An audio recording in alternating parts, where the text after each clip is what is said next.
St. George, he was for England, St. Denis was for France. Sing honi swaki mali pons.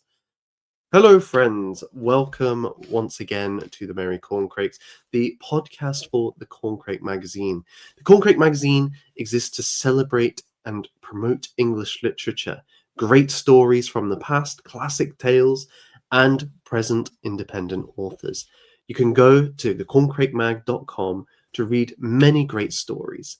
And today we're dealing with one which is relevant to the month of April, and that is St. George. Within the magazine, you will find the traditional telling of the story of St. George from the Golden Legend. The Golden Legend was written in the 1200s, probably between 1259, 1258, and 1266, at some point in that period. And it's really a study of various saints telling their tales as moral and model exemplars for which the medieval person could try to imitate, seek to improve their lives, seek to follow a path of virtue and righteousness. And the story of St. George within there is the one that would have been most well known during the medieval period and is probably the one that's most well known to most of us. It tells of how there was a city where a dragon caused havoc with his poisonous breath, threatening to destroy the inhabitants unless they sated it with sacrifices. And so the people at first sacrificed their animals, their livestock, their sheep. But that isn't enough. And so they have to start sacrificing children. And the way that they do this is by lot. So each day, some poor child's name is drawn from the hat or whatever mechanism they're using, and then it is sent out to be eaten by this dragon. All of the children are dead, apart from the princess, the only heir to the realm. And so, after much persuasion by an angry mob, the king decides, yes, I will let my daughter be sacrificed to this dragon. As she is tied to the pole and left to be eaten, St. George rides past. He is on his travels, and he meets her and says, what is the problem? She says, well, I'm going to be eaten by this dragon to kind of protect the city. And he's like, not in the name of Jesus Christ. So he crosses himself, perhaps he says a prayer, and then he charges at the dragon and subdues it. Some versions he subdues it, some versions he kills it. The people all convert to Christ. And then later, we have an additional part of the story, the earlier part of the story, which is that George himself is martyred during the Diocletian persecution of Christians during the Roman Empire. And so these two parts of the story are what is kind of carried on in this point. George's saintliness doesn't come from his defeat of the dragon. It comes first and foremost from his martyrdom. But the dragon tale, which seems to have been a later addition to the tale, is kind of cemented in it in the Golden Legend. So we think of George as a medieval knight, his story is a medieval one, and that is being passed down primarily as a bygone medieval tale. But actually, it didn't stop there. And whilst there were many retellings during the medieval period, to me, the most interesting period for St. George is, in fact, the Tudor era. The era, let's say, from 1500, when the House of Tudor came to the rise in England, took the throne at the Battle of Bosworth. Henry VII defeats Richard III. And we kind of enter into a new era, an era where on the continent, in Italy, we have the Renaissance taking place. And if you're interested in that, I did a stream on that a little while ago. You have an exploration of new ideas and texts coming from the rediscovery of classical texts in Europe, a new renewed interest then in the relationship between the divine and the nature, the mathematical and rational order and beauty. We have a new spirit of investigation. There are developments in terms of the growth of the state and its institutions. We have new sciences being born. the new world is being discovered. So this is a time of momentous change, and it's, every historian wants to say that about their period, but I genuinely believe that the 1500s is a kind of big step forward. There's a reason why it's the end of the medieval and beginning of the modern, or the early modern, as it's called. And George and his story goes through various iterations during this Tudor period. In some ways, it stays largely similar.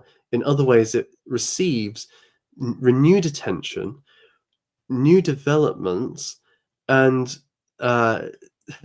I'm going to use this word because I believe it has already triggered somebody in my tweet. So I'm going to use it again. It morphs in various ways. It's the latent values within it are outworked in something quite spectacular. And this was something I didn't really know about. It wasn't something I'd come across before I started doing research on St. George for St. George's Day. And that shows my own ignorance, but I believe more broadly in our culture, we're not aware of some of these changes or some of these developments to the St. George legend. So I kind of want to share a little bit about St. George and his role within Tudor England. I think just on a historical level, it's fascinating, his presence, but also then what kind of takes place beyond that. And feel free to put your comments in the chat, ask questions, and we can just kind of bounce this backwards and forwards. I'll also say at this point as well that tomorrow there will be another St. George's stream, and this one is going to be thorough, and it's going to be on the art of St. George, and it's going to be the most comprehensive, extensive, and deep exploration of the iconography of St. George through the ages. It's going to be mammoth. Pharaoh's promised me it'll be one stream. It could end up being two, let's be honest, but it's going to be great. So join us then tomorrow night.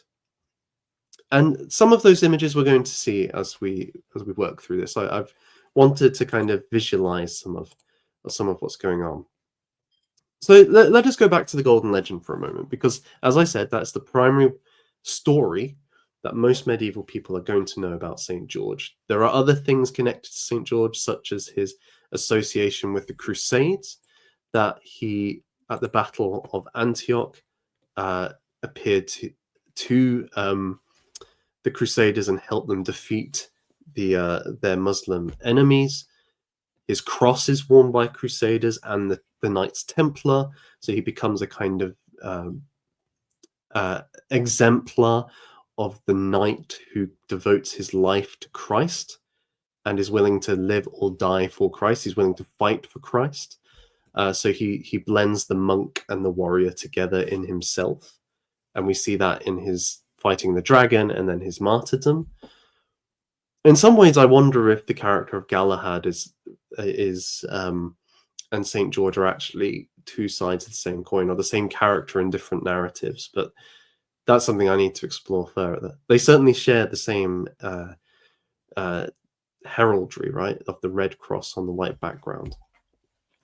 But where I'm going to is that in 1483, let me see if I can find the right thing here. Which one is it? Why won't you show? Oh, the power of the internet, my friends. Here we go. In England, we receive an English translation of the Golden Legend story of St. George, and it is printed by legendary printer William Caxton. Caxton is one of the first to print in English, and he produces a mammoth body of work. Some of his stories include the Morte d'Arthur. So that is the tale by Thomas Malory, which synthesizes the Arthurian tradition into kind of one coherent narrative. And this becomes kind of the definitive account of Arthur for the Tudor era. In much the same way, he has printed the St. George story. And in so doing, through printing, which is the first kind of mass medium technology, of the written word. Before this point, it's all manuscripts, which take time and are hard to mass produce. The printed story, such as St. George, means it can be distributed far and wide across England. It can be read, or at least seen, by many people. And images such as this, which comes from that text, can be seen by countless people for the first time. So what Caxton's doing in his choice of stories is he's picking things which are going to shape the perception of the English of who they are, what their stories are, what their history is, what's relevant to them, insofar as he can decide what's printed from their past. And in so doing, he kind of reinvigorates the idea that George is a part of the English language. He's not the only one touching on St. George at this point, though. In Italy, we have the Renaissance, as I've been discussing. And the Renaissance, one of the principal ideas of the Renaissance is the recovery of the classical, that there was a rediscovery following the fall of Byzantium. Many of the ancient Greek texts passed into the West.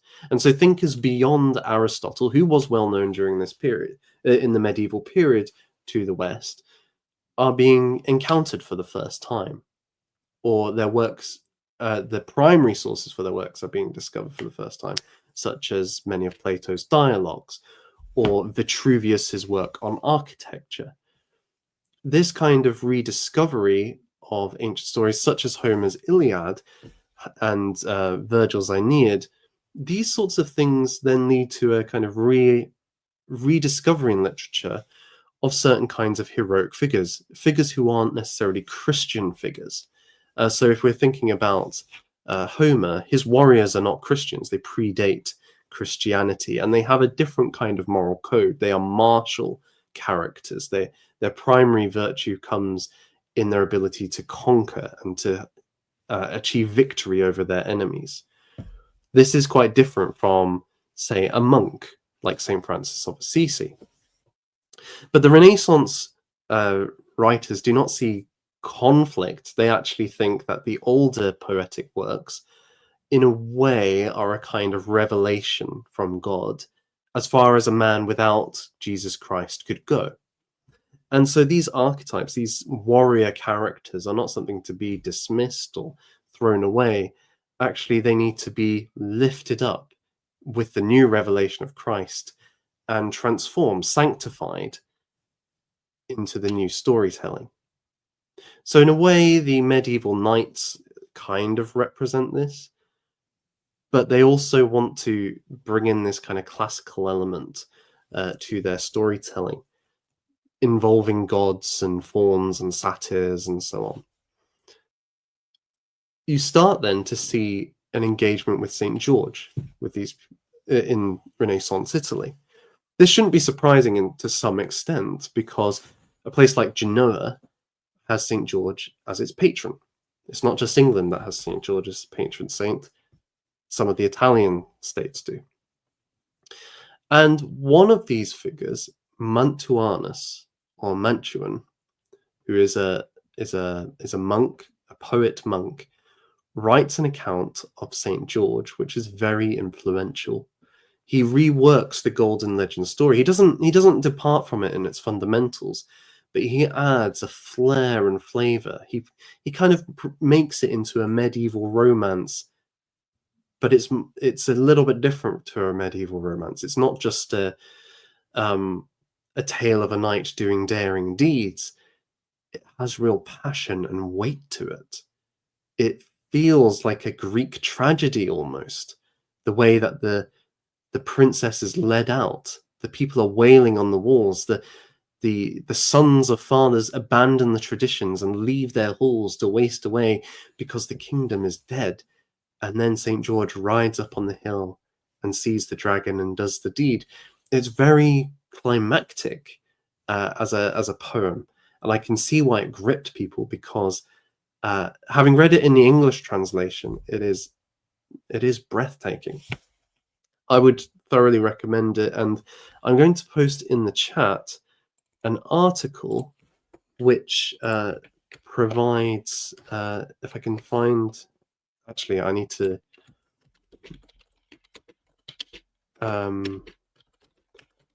what I'll need to do is I'll send the original JSTOR page.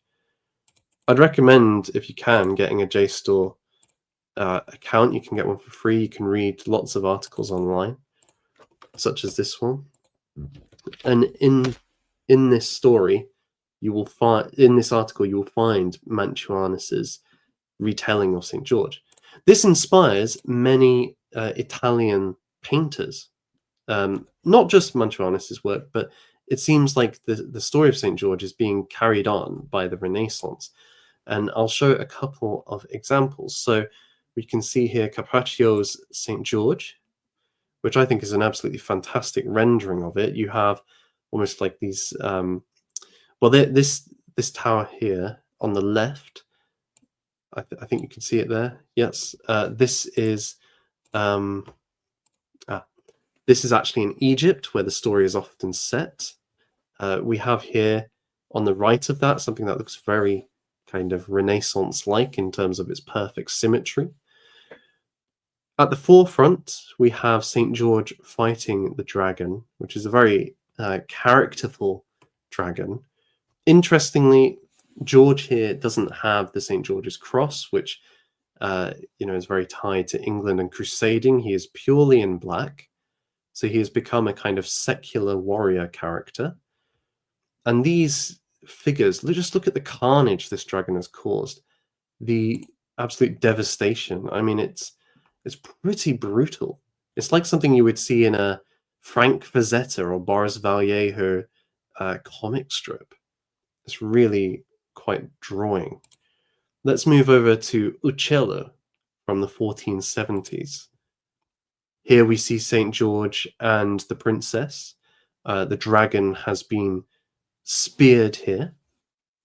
Uccello loves circles and was fascinated by human reproduction and the exploration of the body. And you can see what's been suggested is a lot of egg symbolism. So up in this corner here, we have on the dragon itself, the spear. Could that be a phallic object? This idea, and with the cave, is this all kind of hinting at sexuality and the fact that the woman and the dragon are bound together? The woman doesn't seem in any threat. Now, I know later in the story she leads the dragon on, but at this point, George is actually attacking the dragon. So it's almost like the woman and the dragon go together. There's some interesting kind of symbology going on here of the feminine and overcoming, what would Jung say? Overcoming like the devouring mother to get to the to the woman that you can love, that kind of thing. Maybe that's pushing it too far, but it's a kind of interesting thing. And then again, we have Raphael's St. George and the dragon. And this one is a little bit more standard. There isn't anything particularly noteworthy in this, although I do love the horse's adoration of St. George here. Is absolutely gorgeous. But you can see St. George is a figure that is being explored on the continent in very high art. So there is a kind of very intellectually high quality, artistically creative engagement with St. George at this point in Renaissance Italy, the kind of paragon which the Tudor court is going to try and emulate and is inspired by in certain regards. We also find in Northern Europe during this period a bit of engagement with St. George, and I just want to highlight one example for this point. We're going to look at more tomorrow. This drawing is by Albrecht Dürer. Let me get him across. Albrecht Dürer, here we go. And again, we're seeing St. George and the dragon. The dragon being defeated by St. George. The princess has become a rather minor character in this one. She is hiding all the way in the background here, and it really is emphasizing the primacy of George. But again, in Northern Europe, George has become a big figure during the late 1400s, early 1500s. And this sort of iconography has not gone unnoticed. Indeed, in England, it's a huge deal. And maybe a starting point might be somebody like Henry VII. Henry VII, when he becomes king of England and Wales, he has a lot of work to do because the Tudors are really an usurping dynasty. Yes, they are the descendants of a kind of the House of Lancaster in a very tangential way. They're not the main line. And certainly himself has identified primarily with the Welsh, drawing on the kind of Arthurian Welsh heritage he has to be king of Britain. But this means that he needs to work quite hard to establish his sovereignty and legitimacy over the English. And one of the ways he does this is identifying himself with St. George. Here we have an altarpiece of commissioned by Henry Tudor, Henry VII, and it depicts him. We've got him down here with his wife Elizabeth of York and their families, their whole families, even those who have died at this point. And they are underneath. They are praying before St. George and the dragon, the princess and the lamb. The princess and the lamb. And an aspect of the story, actually, which, although there seems to possibly be earlier paintings, I think Mantuanus's account of the story, as far as I found, is the earliest one to include the princess taking a sheep with her, which is an interesting kind of connotation. And so we can see here Henry VII is clearly saying, our dynasty is kind of held before St. George. It actually roots itself in the story of St. George, and we see ourselves as being like St. George, defending the realm from the dragon, defending the realm from the monsters outside. This is a very powerful idea, and I think it's one that's been quite baked into the West from, say, Anglo-Saxon times. If you think of something like Beowulf, what does Beowulf do? He defends the hall from the monster Grendel and makes it safe once more.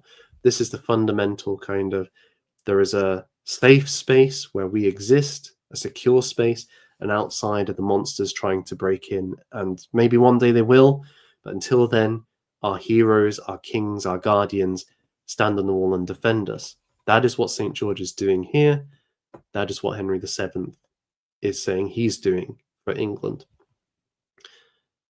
It's really his son, Henry VIII, who takes this on a lot further.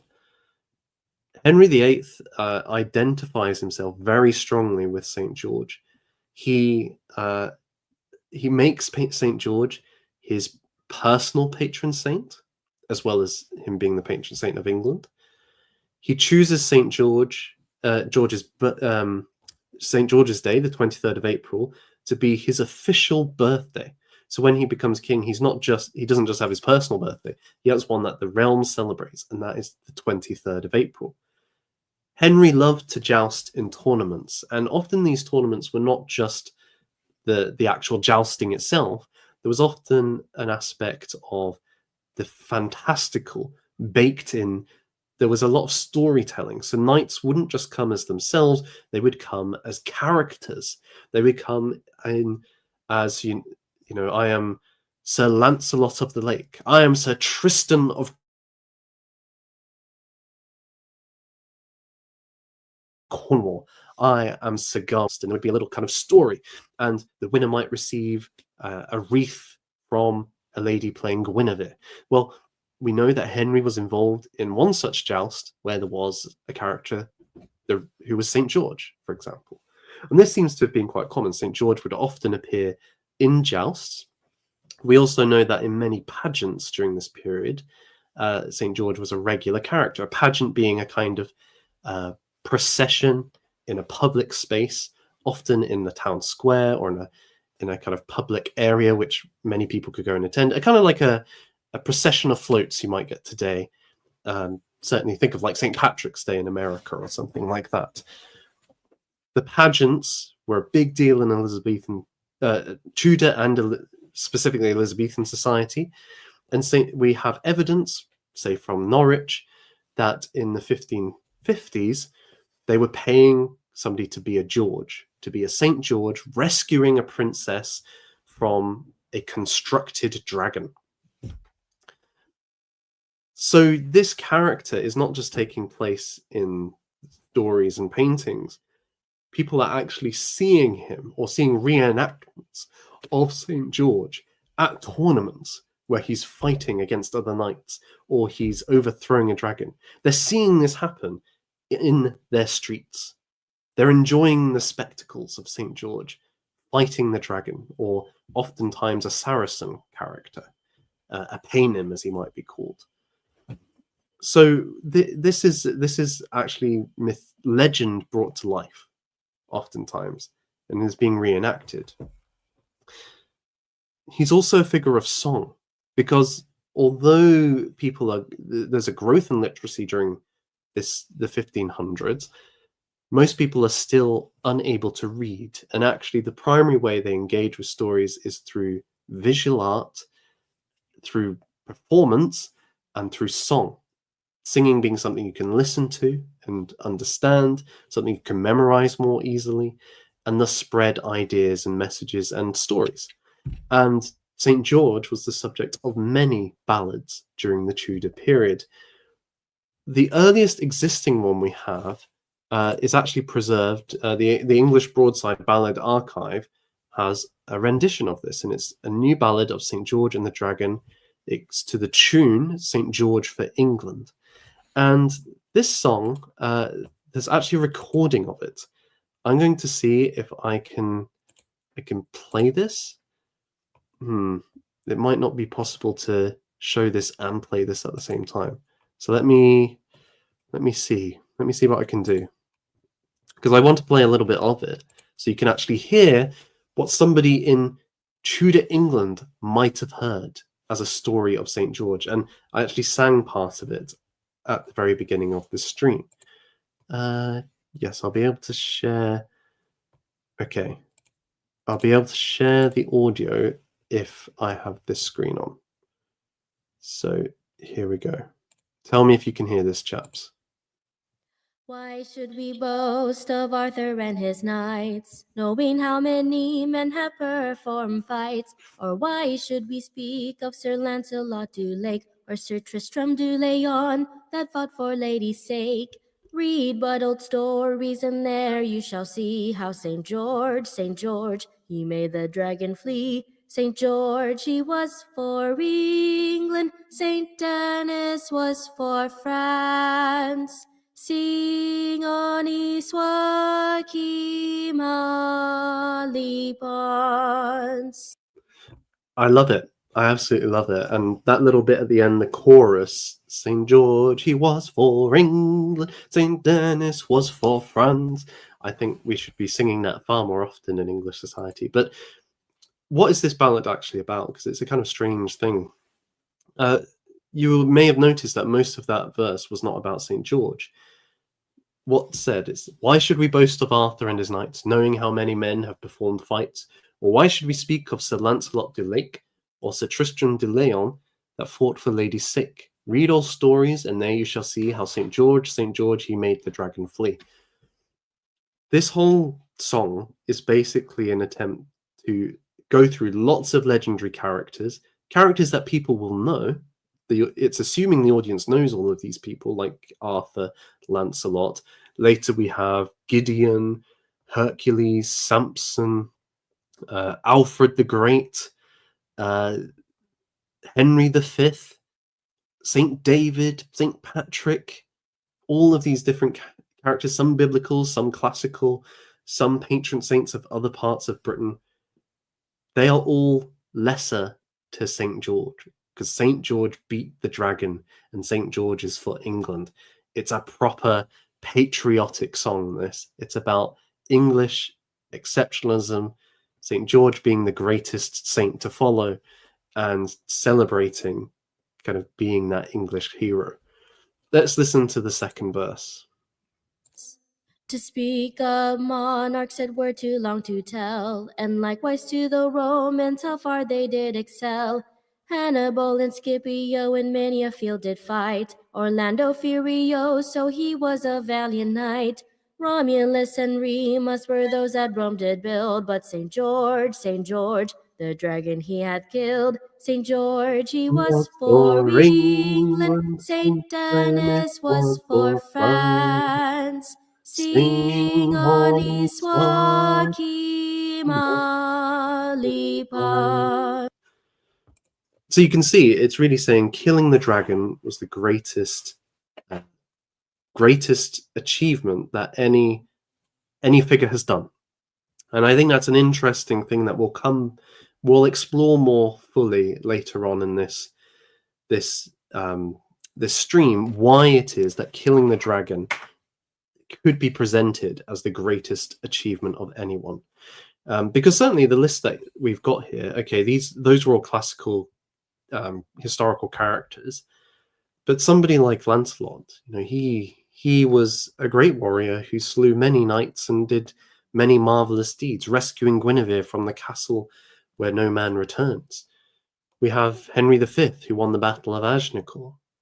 We have St. Patrick, who drove all of the serpents out of Ireland. These are not people who didn't do great things. So it's a kind of interesting thing beyond just celebrating and saying, oh, the English are the best. What's with this last line, though? You may have noticed it. Sing honi soit qui mal y pense. Well, this line is Anglo-Norman French. It means something like, if I can find my notes, I have a good. Where is my translation?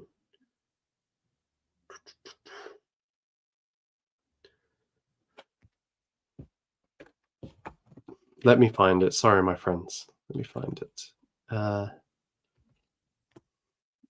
The key thing is that it is the motto of the Order of the Garter. Now, the Order of the Garter was founded by Edward III in the 1300s. I think it's 1343, but I would need to double check that.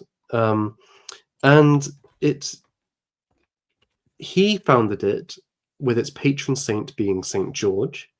The medals that they wear, the members of it, who are an elite club appointed by the monarch, who are knights of the monarch, kind of akin to the Knights of the Round Table. They wear pendants of St. George. They wear the heraldry of St. George. And this quotation is, shamed be whoever thinks ill of it. Shamed be whoever thinks ill of it. So if you think it's a bad thing that St. George is the patron saint of England, shame on you. Shame on you. It's actually, I think, used in other like in connection to other characters, like Sir Gawain in the Green Knight poem, but its primary use is in the Order of the Garter. And this is quite an important point, I think, because it's easy to think, oh, we have the court, the Tudor court, where there is all this highfalutin poetry and garter ceremonies and so on. And then you've got the crowds, the Tudor mob, who are enjoying their own entertainment, their own ballads and folk songs and plays. And the two don't cross. There's an elite and there's a popular culture. But the use of this line in a popular ballad is indicative of the fact that there was more crossover than is often understood. That actually the Tudor kind of public and the Tudor court were influencing each other. There was a permeable membrane between the two. They were distinct and there were differences, but there were also an interchange going on between the two. And that something like the Order of the Garter's motto could become part of a popular ballad about St. George is indicative of how closely connected the two were. In some ways, the court was like a little engine room or a little kind of furnace where new ideas, new artistic creations were then feeding back into the public, but then popular works would also influence what's going on in the court, such as these pageants, for example. So it's I think it helps us to see that St. George transcends elite popular divides. He's being shared by them. He's a uniting figure for the ruling class and for those who are ruled. He's someone who brings together all of these people. And that's why Shakespeare, for example, has Henry V saying, "Cry for Harry, England, and St. George." He's a thing which all Englishmen can unite behind, who can imitate, who can emulate in their own actions. This is certainly why somebody like Henry VIII wants to personify and bring St. George in association with himself. Even as he's tearing down monasteries, he can say, okay, but I am like St. George. I am reenacting St. George in attacking the dragon who opposes the realm. We have a little interlude with St. George, because before I move on from Henry, I should say that Henry was the first monarch to actually introduce a coin which has St. George killing the dragon upon it. So again, he's feeding into the popular imagination and adoration of St. George in his coinage, which I think is absolutely wonderful. We should have more coins with St. George upon them. With his son Edward, who was a more militant Protestant than Henry had been, we see the abolition of many saints' days, and St. George loses some of his verve. There's no longer a celebration of St. George's Day. The sigil, the medals which the Order of the Garter wear, they keep St. George, but they remove the dragon. And it's a kind of dead time for St. George. But when Mary returns Catholicism to the throne, we have St. George being re-celebrated. But it's really with Elizabeth that things kick off further. Elizabeth I was a Protestant queen of England, a virgin queen who never had a marriage. She used iconography, motifs, characters to help build a kind of legend around herself and her rule, which gave us a kind of confidence to those under her, that she was the emblem, the exquisite star of a Protestant England fighting against the Catholic world. She did a great job of it, and part of that was St. George. During her reign, there were a number of influential reworkings of the St. George story, and we're going to look at three in particular. I will just list them now, and then we will go on to it in a moment. The first is arguably one of the greatest works of English literature. It is Edmund Spenser's The Faerie Queene. In book 1 of The Faerie Queene, we have the tale of the Red Cross Knight, who is revealed to be St. George. And this book in itself could be a kind of self-contained story. And it works with the material that's gone before, but changes significant things and really deepens the tale. The second really influential account is Richard Johnson. Sorry, I should say The Faerie Queene was 1590. The second is Richard Johnson's The Seven Champions of Christendom in 1596. Seven Champions of Christendom is a wild text. It is the most loosely based on the St. George legend as we have it in some ways. And like the song we just heard, really wants to say St. George is the greatest of the saints. It deals with the various patron saints of like England, Ireland, France, Scotland, Wales, etc. And it is St. George who's rescuing all of these characters multiple times over. What's key is that Johnson's account will define certain aspects of who St. George is for later generations. He supplies key ideas or information which will go on to be taken up again by the Pre-Raphaelites, for example. So although his work, I think it would be hard to argue, is anywhere close to Spenser's Fairy Queen in terms of literary merit, in terms of influence on the St. George legend, it's probably more influential. And then finally, there is a text by Gerard de Manliness. Manliness is spelt with a Y rather than an I. And he is actually an economist. He works for Elizabeth I as one of her economic advisors. And he publishes a book, St. George for England, in 1601. Interesting that it's the same name as the tune that we heard earlier.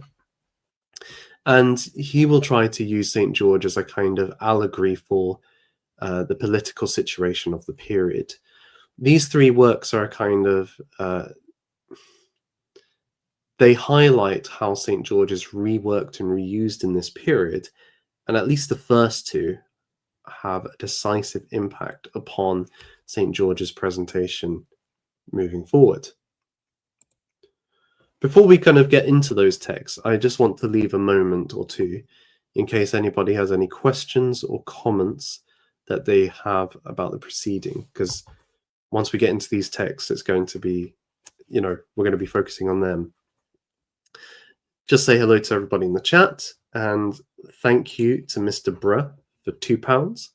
Very kind. Saying looking well wrapped and very comfy. Well, I am indeed, and I should actually promote this gown that I'm wearing, this coat, because it was designed by Ferro, who many of you will know. It is an exquisite design. The peacock stream, you can see it has lovely kind of patterning to it. If you are interested in getting such a coat yourself, go and contact Ferro.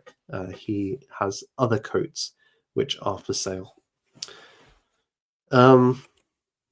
Yes, I'll just give you folks a moment. Any questions so far?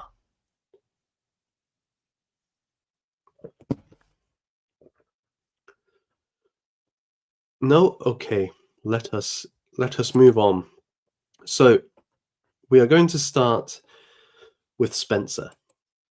Here is a picture of Spenser. He had written a little bit of poetry before this point, some of it quite influential, but The Fairy Queen is really his greatest work, his magnum opus. He doesn't finish it within his lifetime. He only writes 6 books of a planned 24-book cycle, which tells you how great it is that even just with those 6 books, it's considered a truly groundbreaking and brilliant work in English literature. Although it's one of those funny things, people consider it such, but few have read it. He sets himself by saying in a letter to Walter Raleigh, as part of the prefatory material, that he's following Homer, he's following Virgil, he's trying to imitate some of the writers in the Italian Renaissance in creating an epic, writing an epic which is for the English. And the primary focus of this work is to train the gentleman, that is somebody of noble birth, in virtue, that they can take this text as didactic. It teaches them something. It teaches them morality. And well, this firstly is in the spirit of the St. George legend, as we were discussing earlier. The original stories that are popularized in the Golden Legend are precisely as moral exemplars you're meant to follow. But Spenser's version of the story isn't just through your enjoyment of it that it's going to train you. It's actually an allegorical text, and it's explicitly so. One of the kind of difficult things, but also genius aspects of the Fairy Queen is it works on several levels at once, and they are intended levels of meaning. They cross over each other, they interact with each other, but there are distinct messages at the same time of the story. It gives it a certain richness and vitality that you can explore and keep delving into, but it's also something that's quite hard to get a grasp on. Here's a very simplified version of these through different levels. The first is just the literal. By that I just mean the story as it's told. It works on its own grounds. We have several characters such as the Red Cross Knight, that is St. George. He's known here by his heraldry. We have Una, the princess, and they have to go on a quest sent by the fairy queen Gloriana to defeat the dragon who has imprisoned Una's parents and their people through the threats of violence and destruction. On their way, they go on various adventures. George first meets the monster called Error and engages in a great combat with it. To me, this fight with Error is like something from Dark Souls. Error, clearly based on the Greek mythological character of Echidna, is a half woman, half serpent who kind of slinks and slides as a giant creature across this cave that she lives in. Around her are hundreds of serpents who are her brood, suckling upon her. As George enters the space, his bright armor shines in the darkness, terrifying Echidna. But then they engage in combat, and Echidna wraps herself around George, squeezing the life out of him, and then vomiting all over him. Toads who are blind, books and parchment. He is kind of suffocated and almost burning with this vomit until he kind of rouses himself and crushes her jaws and breaks her open. Then her brood start feeding upon the blood which is spurting from her, so much so that they gorge themselves and explode in the process. It's gory. When we think of somebody like Spencer and a name like the Fairy Queen, we think, well, it must be very polite, it must be very sophisticated and civilized. But this is gore and brutal combat. This is kind of horror in a way. And one thing I would love to do is in some way either animate this or do an illustrated version of publication where we bring something like this bit to life, because wow, St. George is fighting a hardcore monster here. He is then, though, deceived by an evil wizard called Archimago, who wants to kind of break up Una and lead Red Cross Knight away from his right path. And so he plants the false idea in him that Una has had an affair. And eventually he does this by sending two fairies in transformed appearance, one looking like Una, one looks like another man, having sex. Right? And so Red Cross Knight runs out. He runs away. At the same time, then another of Archimago's minions, Dwessa, in disguise as a beautiful woman, what would you say, seduces Red Cross Knight and leads him astray to the House of Pride. There he beholds a marvelous and terrible pageant with Lucifera, this beautiful, powerful, strong woman riding a chariot pulled by the seven vices. And it's all these kind of weird and deformed creatures that are pulling this thing. George only escapes when one of his companions discovers that at the base of her palace, the House of Pride, is a cavern, a dungeon, with the skeletons and skulls of all those who have fallen into the snare there. Hundreds and hundreds. And so they escape, running down a hill filled with mounds of corpses. Again, as I said, this is like a very hardcore metal album version of St. George. Anyway, he then fights a giant, but robbed of his strength is unable to defeat him. And who turns up? Well, an interesting character. It is Prince Arthur. This is Arthur before he is king, and thus he is a character of romance. He is able to go on these adventures. He, using his engages in combat both with the giant and with Dwesser, who rides a 7-headed fire-breathing creature, and defeats them both. Rescuing St. George, Red Cross Knight, he is sent to the House of Healing. He has to go through a period of repentance and penitence and overcome his previous pride and vices, and then is ready to fight the dragon. And unlike in the Golden Legend or in other versions, it's not a simple fight of George just rocking up and killing the dragon. This is a 3-day mammoth combat where both sides injure each other. George is like on the door of death twice, but is restored through various forms of divine aid. And on the 3rd day, finally conquers the dragon, kills it, frees the people, and we have the end of book 1. That is a little summary of the literal story. And as I hope you can see, there's a lot of power in that. It's exciting. It's filled with rich and luscious imagery and description. It's compelling imaginatively. It's going way beyond what we've had before with St. George, but in a way that I think is faithful to the story. It's not kind of desecrating it or subverting it. It's actually just bringing it out more fully. There is then a second level of meaning to this, and it is the allegorical. And there is 2 forms of this allegory.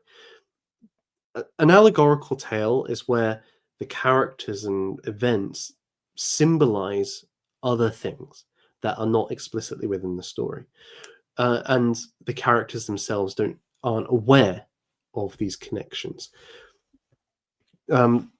Spencer tells us in the preface that this story of Red Cross is a legend of holiness, and in some way, Red Cross Knight symbolizes the attribute of holiness as it comes into contact with other things. So, for example, the first monster he fights is called the Monster of Error.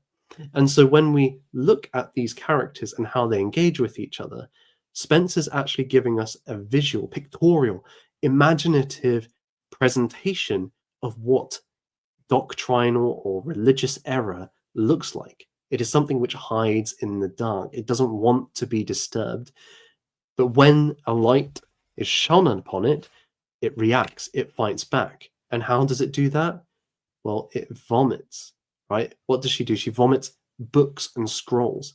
It is reading false doctrine, reading dangerous text, which leads you astray. This isn't the only example. There are many, many, many examples of how these different characters symbolize things, and how they relate to each other tells you about how these different things relate to one another. Again, it is only when George abandons Una, who is a symbol for truth, perhaps of the one true church, Una being one, or Dwesser, who is deception, that he is led astray to the house of pride. There he loses his strength and thus is overcome by the giant who's the embodiment of pride. So we can see, and you can go into more detail about how the presentation of each individual character conveys something about them, but the point being is this tale tells you about these static qualities, and I think that's the only way you can actually understand them. I did a video a long time ago on the nature of mythology, and one of the things I pointed out, which C.S. Lewis has pointed out in a different way, is that our minds struggle with abstract concepts, and that's in part because abstract concepts, in a way, the things that they represent are ideals outside of time and space, but in our experience, all things work themselves out in time and space. You cannot, like, an idea in itself can only be fully understood in how it relates to other ideas in time and space, how that interaction takes place. So, for example, the idea of holiness in a way makes no sense unless you understand how it engages with deception, with despair, with lack of faith, lack of joy, lack of responsibility, with repentance, with magnificence, and so on. It's only in those things that you actually see what it means in practice. And so the story does that.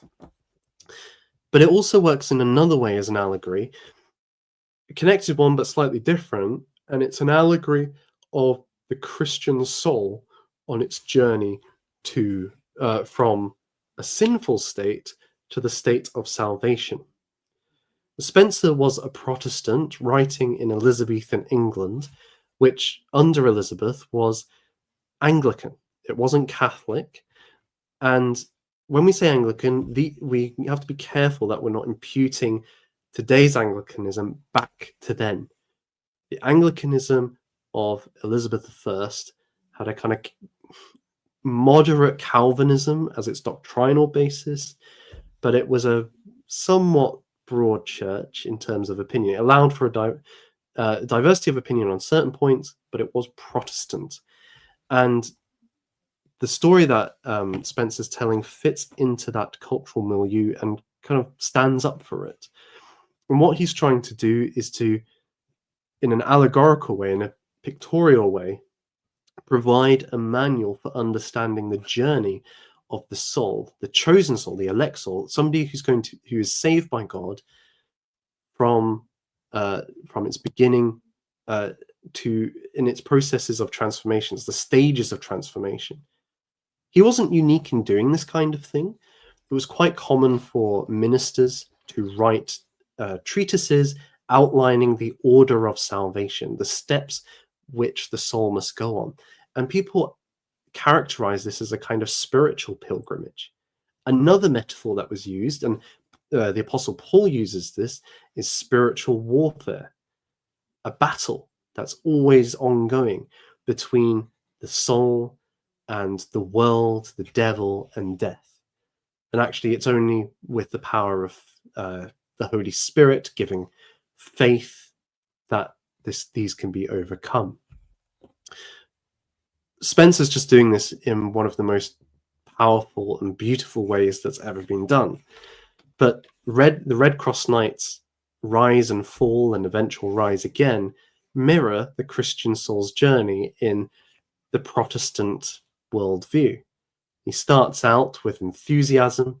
He has a kind of modicum of faith, but is easily misled and goes down dangerous paths into false teaching, into pride, into adultery, and is ultimately then trapped in a kind of hellish state. And it is only, not by his own power, but by the arrival of another who's able to overcome these things through Prince Arthur, who symbolizes something like magnificence, that he is saved. He is saved by grace, by the power of another. He then undergoes a process of despair, where he believes he should potentially kill himself because of the terrible things he has done. But again, it's only through the love and mercy of others which he is drawn from this and then reformed. He has to go through a period of contrition where he's sorry for what he did. He starts to be taught what the scriptures mean. He learns what it means to be merciful and loving rather than wrathful, which he was at the beginning of the story. He then goes up the mount of contemplation and finally has a vision of the divine and is then brought back down to earth to fulfill his responsibility. But from where he was at the beginning, where he's a kind of rash, proud man, to a point where he wants to do everything he can to be with God and indeed would rather give up this life and be with God than live it, that's a total 180. And it's through this process that Red Cross goes on, which that he mirrors the soul's journey from sin to God, and how in a Protestant understanding. So he's a kind of everyman in that respect, and everyone who reads it can potentially see themselves as a Red Cross Knight, especially if we consider what I was saying about the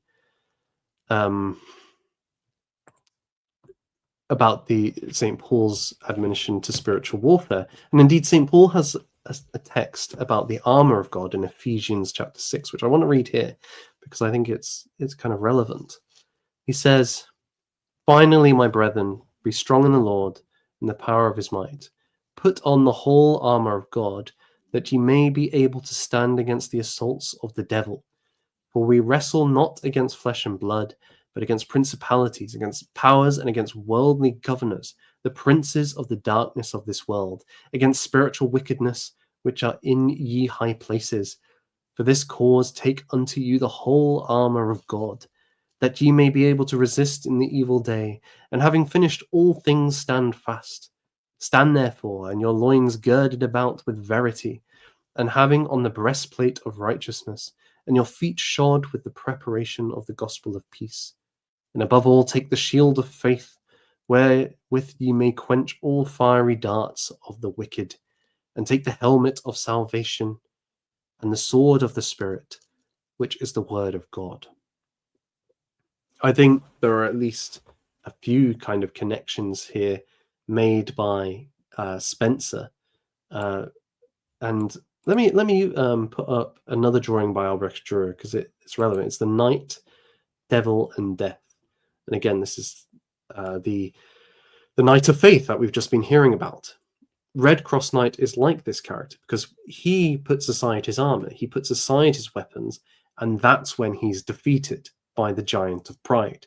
Without the defense of faith, a truth of the Spirit, he is weak.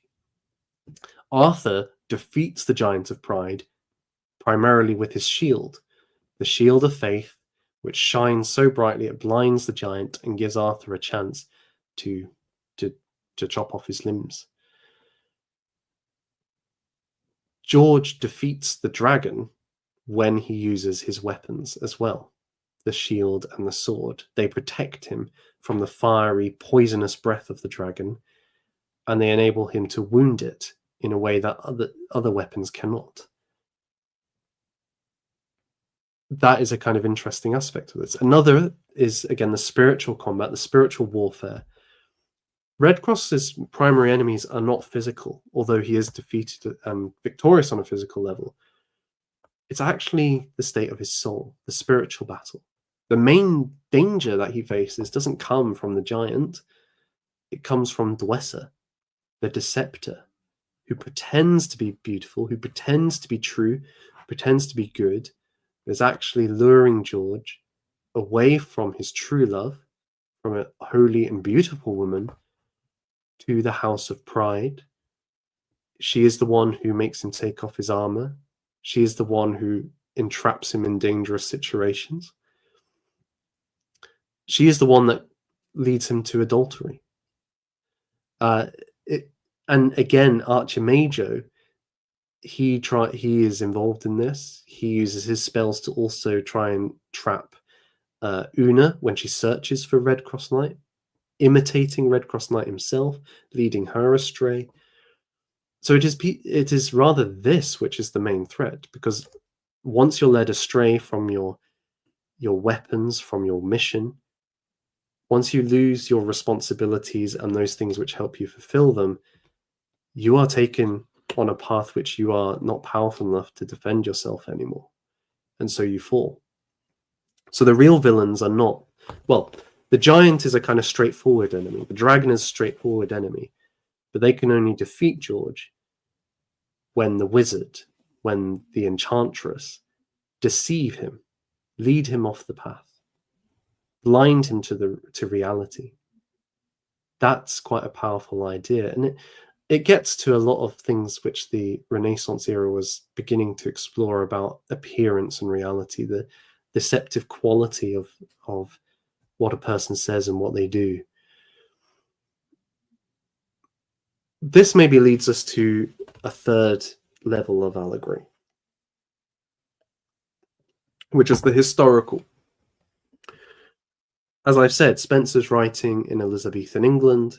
He's a proud Protestant, he's a proud Englishman, and he wants to contribute to the Elizabethan project of elevating the Protestant English identity.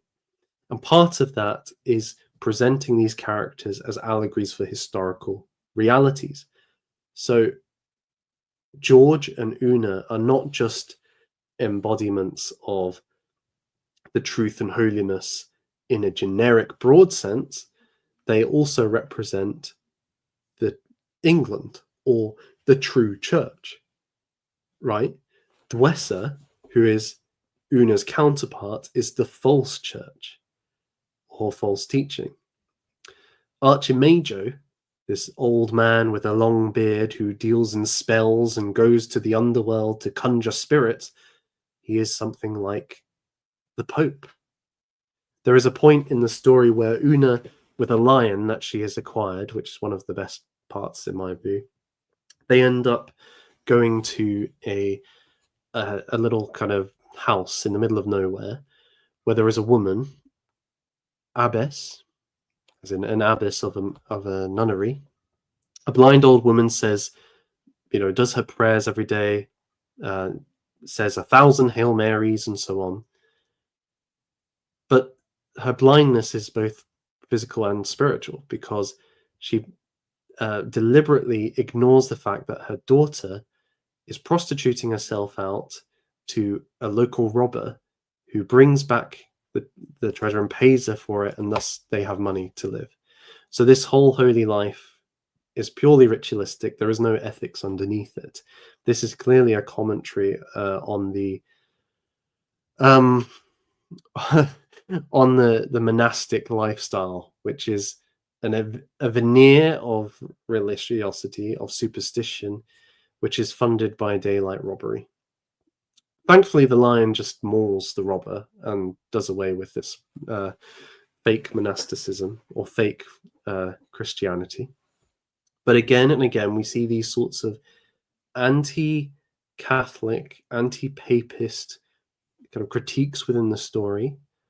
And on the other hand, characters like George representing a strong Protestant faith. And it's not like that might make it sound like it's very tedious to read. It's not, because it works as a romance, an epic on its own level. It's not, there's debates about whether it's an epic, but put that to the side. I don't think it's important. It works as a story on its own merit. And as C.S. Lewis said, in a way, these things are kind of secondary, because what matters is not that the allegory works because these historical realities, they're not the primary thing. Rather, for Spencer, they're just like the characters in this story. And so the really interesting thing is how, learning about the characters then, and what they then tell us about these historical events, rather than, and the significance of them, their meaning, rather than, okay, we've got this story, therefore we need to understand all the history. No, that's the wrong way around. It's the history which is informed by the story. The story isn't informed by the history in some regards. Be that as it may, I do think there is one interesting element of the tale, which I kind of want to highlight again, because I've not seen it said in any of the secondary literature. If we think as George as England, then his fall to the wiles of Dwesa, to the power of the giant, mirror perhaps England's fall from true faith into a false faith, the medieval Catholic kind of context. What rescues him? It's Arthur, right? It's Prince Arthur saves the day with the true church. Arthur is a Briton, often associated with the Welsh. As we were saying earlier, Henry VII identifies himself as the new Arthur, a Welshman under the Pendragon banner, coming to restore Britain. And it is his descendants, Henry VIII, Edward VI, Elizabeth I, who institute, maintain, and solidify Protestantism within the realm. So you could see this as a kind of, okay, this is a little picture of what happened in history, that Arthur saved the day. So did the Tudors save the day in bringing Protestantism. Spencer's kind of what I think that's a possible reading of the historical allegory that's taking place here. This is a very rough and ready overview of what is a work that I hope you can see we could spend a whole stream on, indeed a whole day on. And when I was doing research for this stream, article after article after article, book after book after book, there's so much to read about Spencer's The Faerie Queene. If nothing else, I really hope that you go away and read it. I think it's really great as a story. It's undervalued by people more generally in our sphere, and it's an English classic that's worth reading. If you love mythology and legend, it has a lot to offer. And I think the very fact that it gives us things to think about beyond just being a good story, but as a teaching guide for the good life, for the Christian life, yeah, I would recommend it. So that, and I was meant to, well, let us move on, because there are two other texts I wanted to get to before the end of this stream. The second one is Richard Johnson's The Seven Champions of Christendom. Now, this is this is a bit of a wild text, as I said at the beginning, because it's clearly riding on the coattails of Spencer's work. It's published in 1596, 6 years after the initial publication of Spencer's The Faerie Queene. It's also drawing on the ballads. It's drawing on the pageantry, and it's immediately popular. It goes through several reprints. It is the version of the story which gets taken up by later writers. So Thomas Percy, Bishop Percy's, he wrote Reliques or Reliquies, and the ballad version of St. George in there is clearly a derivative one of Richard Johnson's work. Johnson coins this term, the Seven Champions of Christendom. He's the first to make this, develop this idea, to put these seven characters together. His story doesn't really have much in the way of depth. It isn't an allegory in any clear sense. He never mentions it being an allegory. It's very much more an adventure story. And the St. George portion, I hope you will see there are similarities, but there are then big discrepancies between his and Spencer's. St. George is originally kidnapped by a fairy witch of some kind. This is similar to Spencer's account, where George is kidnapped by a fairy. But unlike in the Faerie Queene, where this results in him going to the Faerie Queene's court, and she's the most beautiful woman, a kind of emblem of the divine in the world, a kind of icon which one can, or almost like the Holy Grail, an object which, though not divine in itself, points us towards the divine and is thus worthy of seeking out, which is exactly what Arthur's trying to do in the Faerie Queene.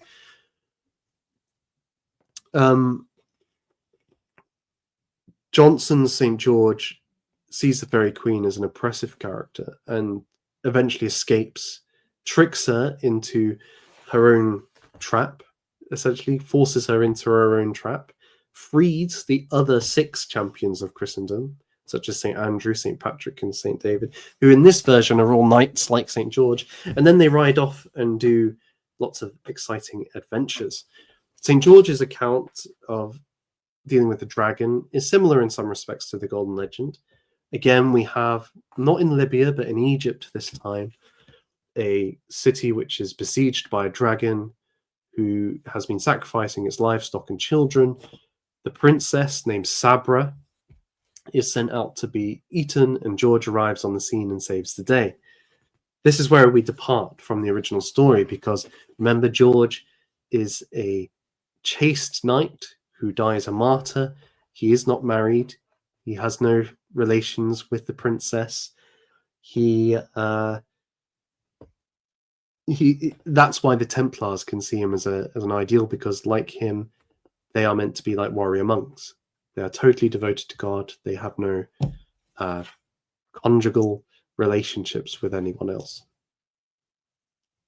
Not in this tale. In this tale, Sabra and George fall in love, but the king of Egypt, the pharaoh, is not best pleased with this, in part because he wants his Moorish friend, the king of the Moors, to marry his daughter. So he has George sent to Persia, where he is placed in a dungeon, a very deep and dark dungeon.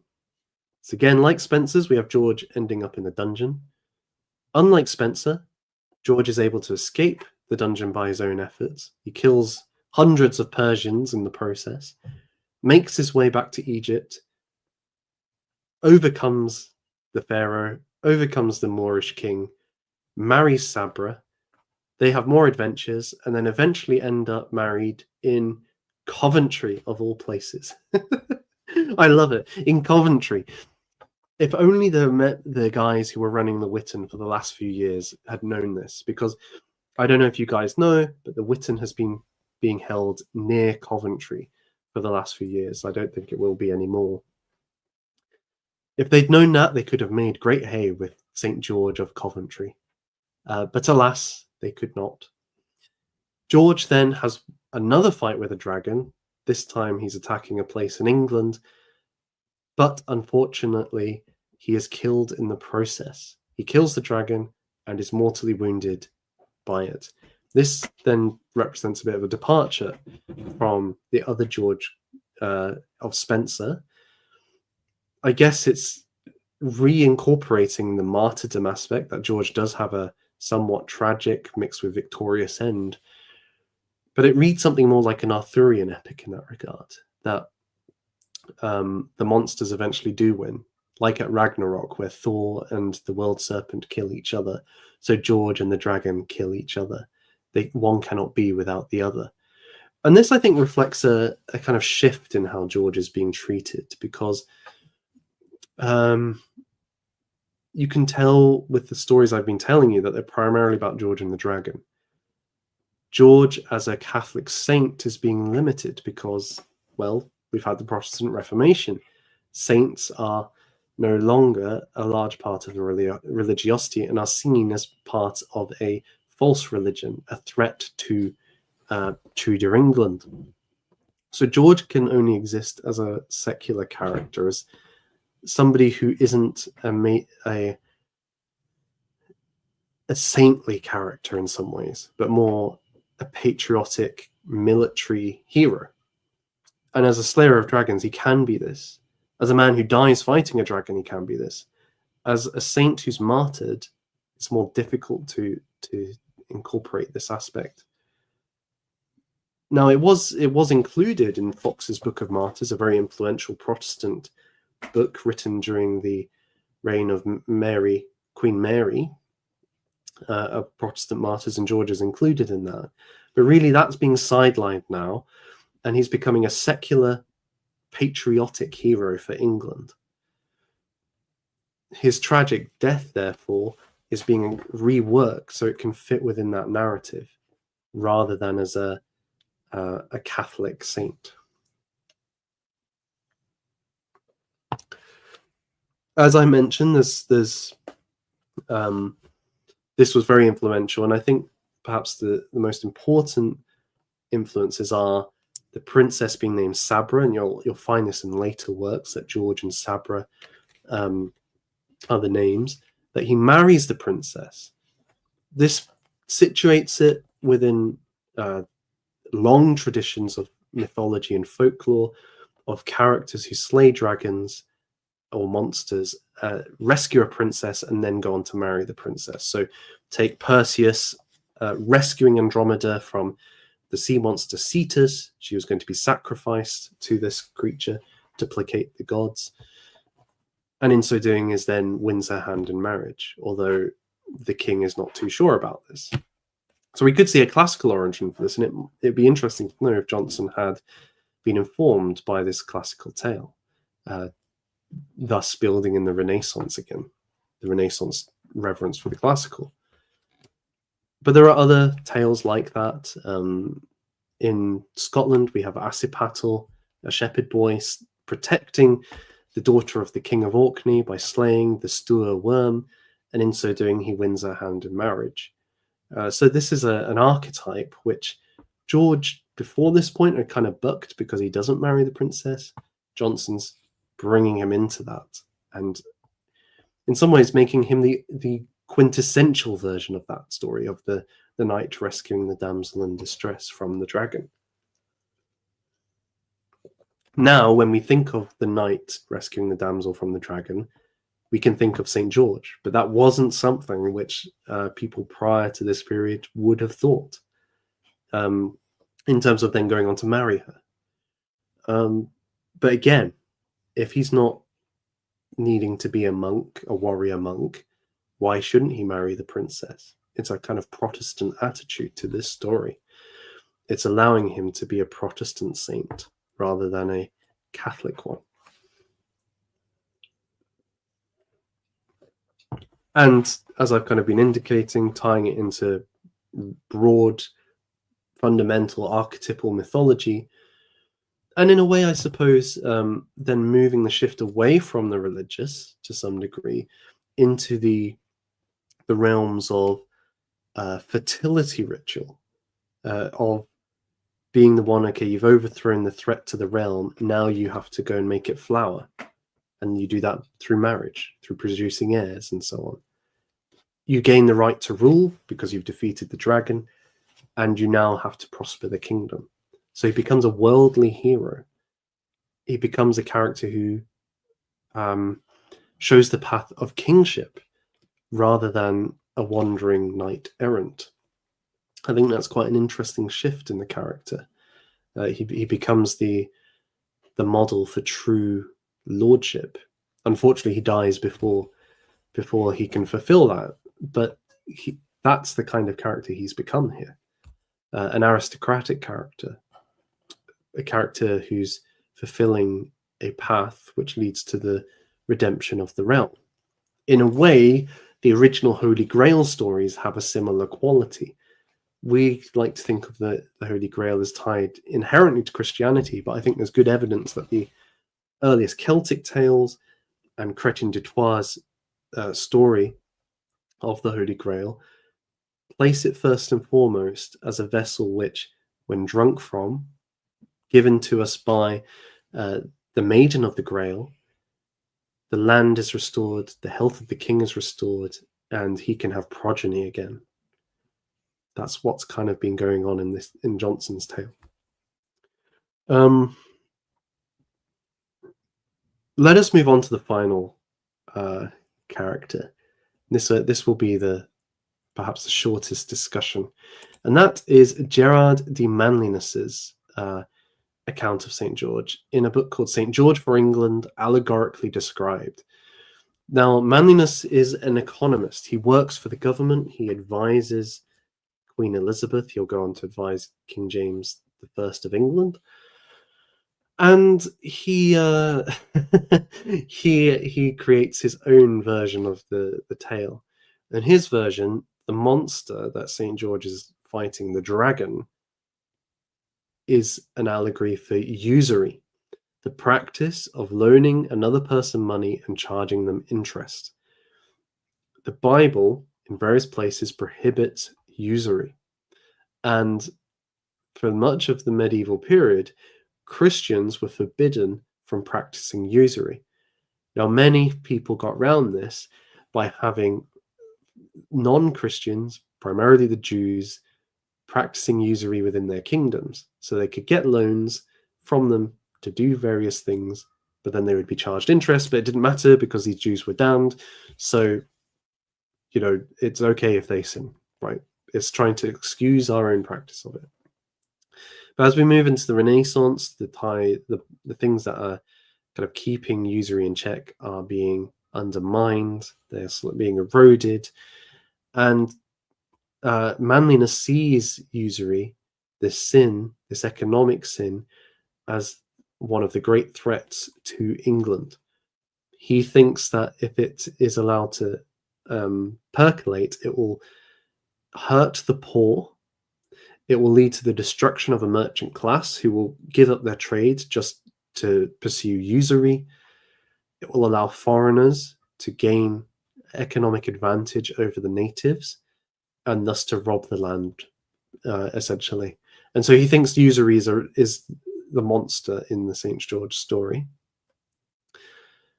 The dragon attacks the equality of the Commonwealth by means of his tail.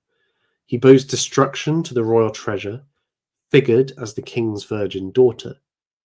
And St. George arrives armed with the sword of the spirit and, to quote, corroborated with several other laws signified by the piebald horse whereon he rides.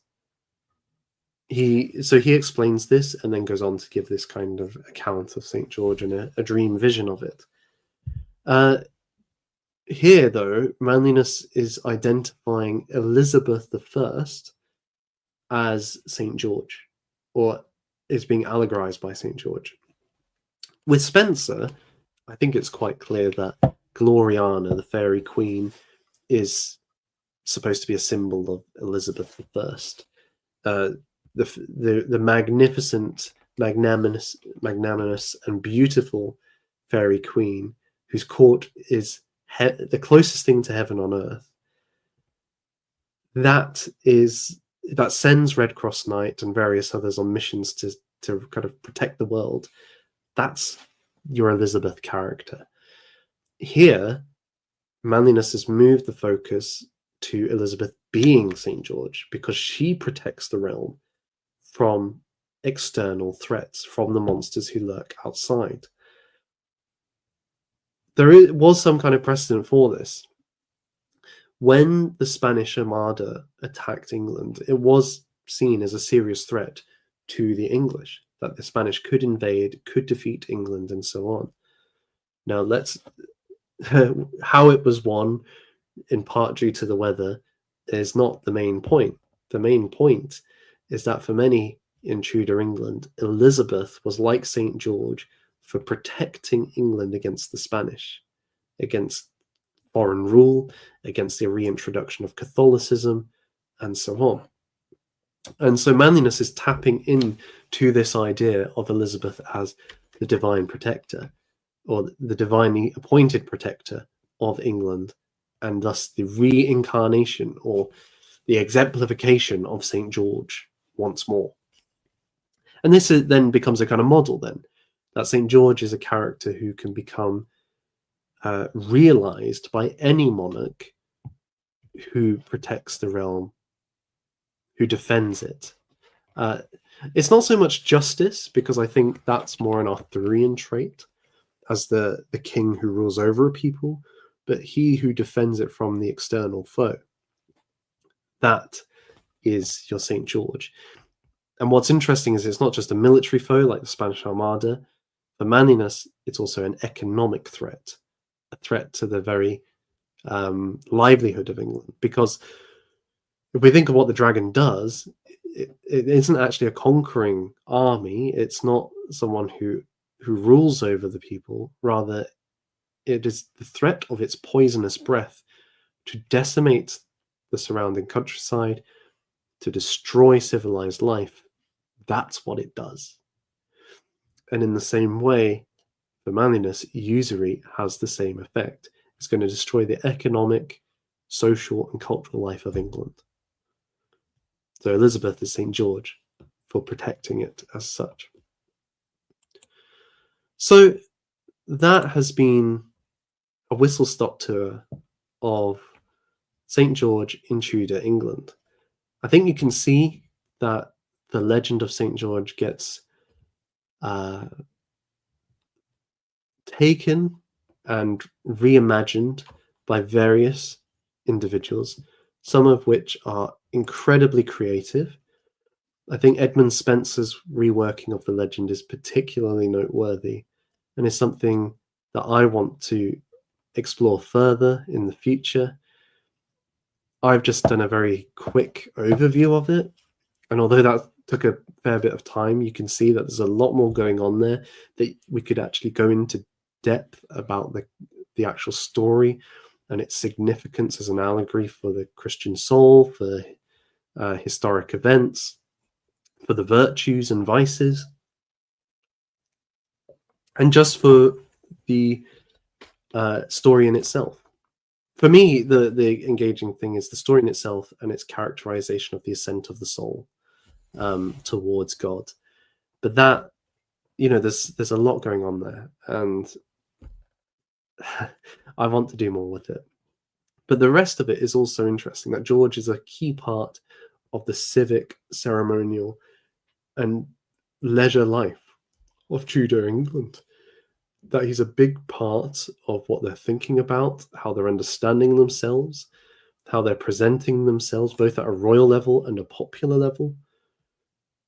How he's moves from medieval Catholic saint to the emblem of an English Protestant patriotism, which reverences Elizabeth I as Gloriana, which promotes itself as true religion against an external monstrous foe abroad. It's really quite powerful stuff, and gives food for thought for how the legend of St. George has changed over time, how he's become much more of a patriotic character, and maybe that's why we see him primarily as a patriotic character to do with slaying dragons, rather than a Christian who was martyred by the Romans. Lots to think on. I want to thank you for watching this, and I'm very grateful to you for spending the time listening and thinking about the Tudor St. George. Are there any questions? Do you have anything you want to say? Anything you disagree with or want more clarity on? I had a few more pictures, so let me see if I can find any I've not shown yet. Yes, this is not a Tudor work by any means, but it is specifically of the Red Cross Knights story. So it's drawing on Spenser. It's by Phoebe Anna Traquair.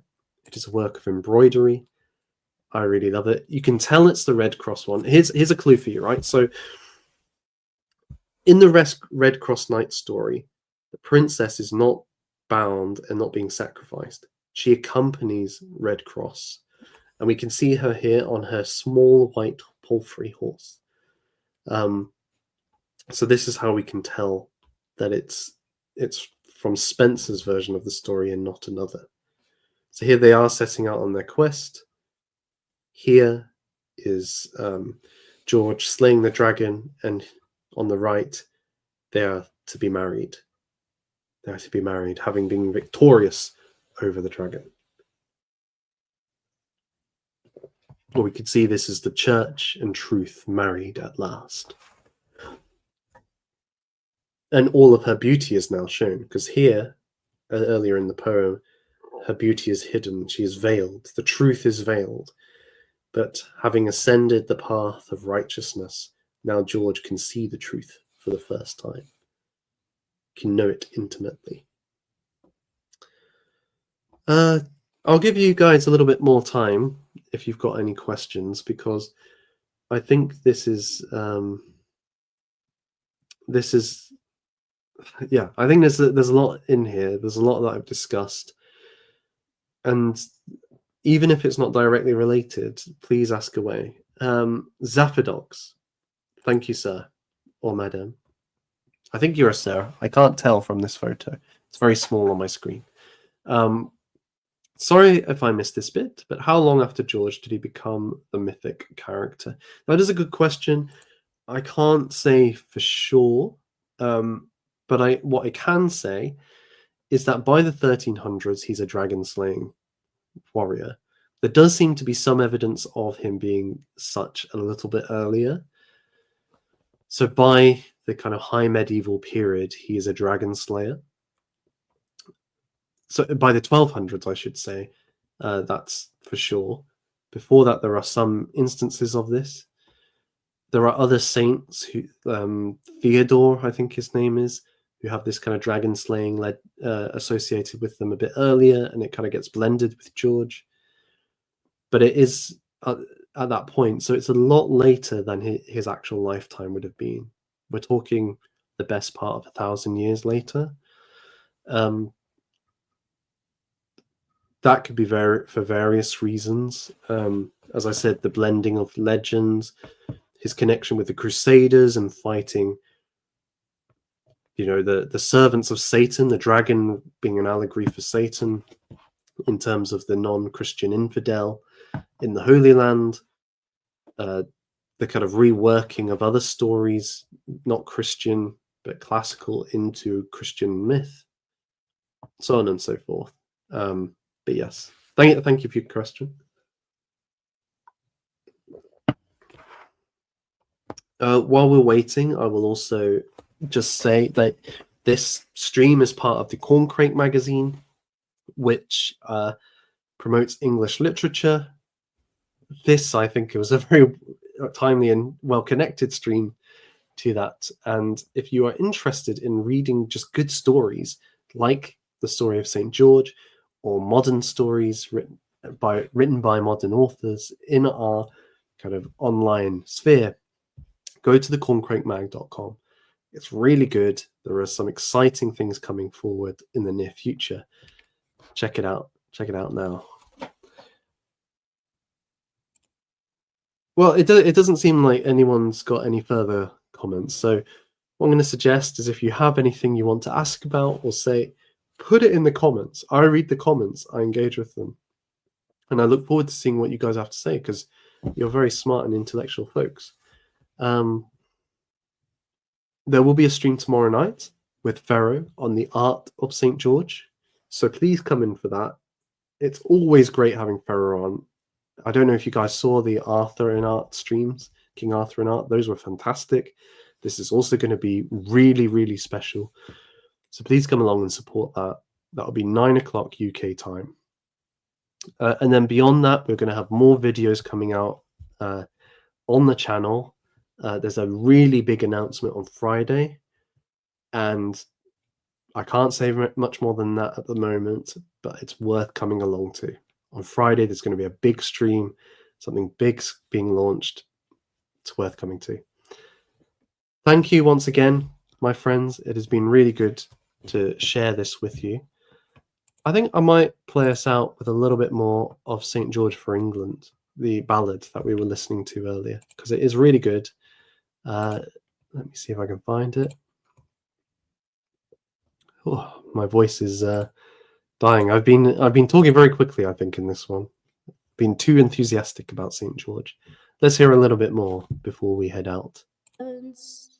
Jephthah and Gideon, they led their men to fight. The Gibeonites and Ammonites, they put them all to flight. Hercules' labor was in the vale of Bass, and Samson slew 1,000 with the jawbone of an ass.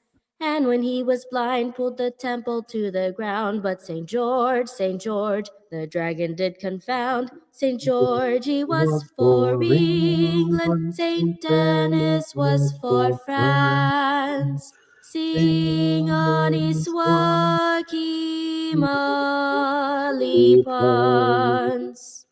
Valentine and Orson, they came of Pepin's blood. Alfred and Adricus, they were brave knights and good. The 4 sons of Ammon that fought with Charlemagne, Sir Hugh de Bordeaux and Godfrey de Bologne. These were all French knights, the pagans to convert. But St. George, he pulled out the dragon's heart. St. George for England, St. Denis was for France. Sing on his wacky molly pons. Thank you and good night. God bless you, whoever you are, wherever you are. Good night, my friends. Good night.